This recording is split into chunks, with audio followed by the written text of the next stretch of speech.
পৰহি হঠাতে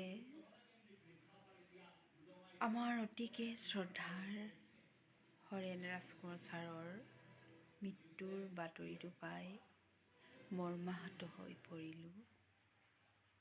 ছাৰে এনেকৈ আমাক এৰি থৈ যাব বুলি ভবাই নাছিলোঁ।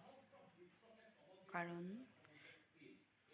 মাঘ বিহুৰ উৰুকাৰ আগদিনা ছাৰে মোলৈ ফোন কৰিছিল বিহুৰ শুভেচ্ছা জনাবলৈ।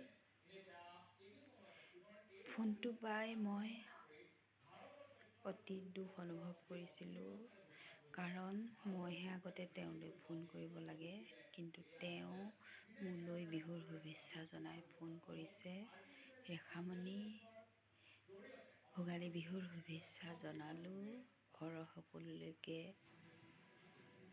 শুভেচ্ছা জনালোঁ। মংগলে থাকা, কুশলে থাকা বুলি তেওঁ মোক বিহুৰ শুভেচ্ছা জনাইছিল। আৰু ময়ো ছাৰক কৈছিলোঁ, ছাৰ, আপোনালৈ আৰু পৰিয়ালৰ সকলোলৈকে আৰু আপোনাৰ বাইদেউলৈ মই বিহুৰ শুভেচ্ছা পঠাইছোঁ। আৰু আপুনিও কুশলে থাকক, আপোনাক ভগৱানে সুস্বাস্থ্য দিয়ক, সুমংগলে ৰাখক বুলি মই ছাৰক কৈছিলোঁ। কিন্তু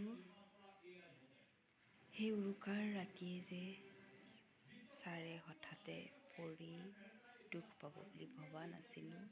আৰু এনেকৈ আমাক এৰি থৈ যাব বুলি মই কেতিয়াও ভবা নাছিলোঁ। কি ক'ম, বহুত দুখ লাগিছে। আমাৰ সাহস, প্ৰেৰণা আৰু এজোপা বৰগছ মহীৰূহ ব্যক্তিক আমি হেৰুৱালোঁ। হেৰুৱাই আমি যেন ভাগি পৰিছোঁ, তেনে অনুভৱেই আজি হৈছে। আৰু মানুহ জন্ম হ'লে মৃত্যু হ'বই, এয়া আমি মানি ল'ব লাগিব। কিন্তু কি ক'ম, ছাৰৰ পৰমাত্মাৰ শান্তিৰ বাবে ভগৱানৰ ওচৰত প্ৰাৰ্থনা জনাইছোঁ। ছাৰ য'তেই থাকক, কুশলে থাকক, শান্তিৰে থাকক, তাকেই মই আশা কৰিছোঁ। ওম শান্তি, ওম শান্তি, ওম শান্তি।